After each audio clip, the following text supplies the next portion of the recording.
उत्तर प्रदेशातील बदायूं येथे एक धक्कादायक घटना समोर आली आहे।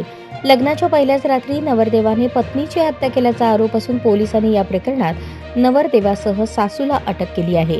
दरम्यान नवरदेवाने केलेल्या खुनाच्या खुलासाने पोलीसही हैराण झाले आहेत। बदायूं जिल्ह्यातील आलापूर गावात राहणाऱ्या नीरजचे 22 जानेवारीला शहाजहापूरच्या रामनिवास यांच्या मुलीसोबत लग्न झाले। विशेष म्हणजे नीरज आणि नववधूचे आधीपासूनच प्रेमसंबंध होते आणि याच नात्याला अधिकृत रूप देण्यासाठी त्यांचे लग्न लावण्यात आले।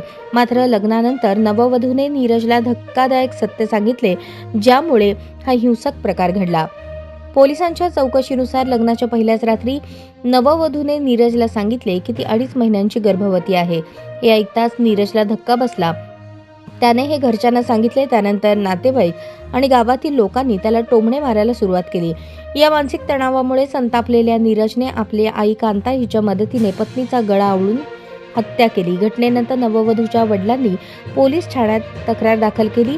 त्यांनी आपल्या मुलीच्या हत्येसाठी जावई नीरज, सासू कांता, सासरा यादराम, दीर रवी, नणंद अंजू यांच्यावरती आरोप केला। त्यांच्या म्हणण्यानुसार हुंड्याची मागणी पूर्ण केली नाही म्हणून कुटुंबियांनी त्यांची मुलगी संपवली।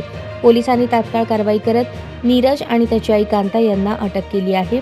अन्य 5 आरोपी फरार असून त्यांचा शोध सुरू आहे।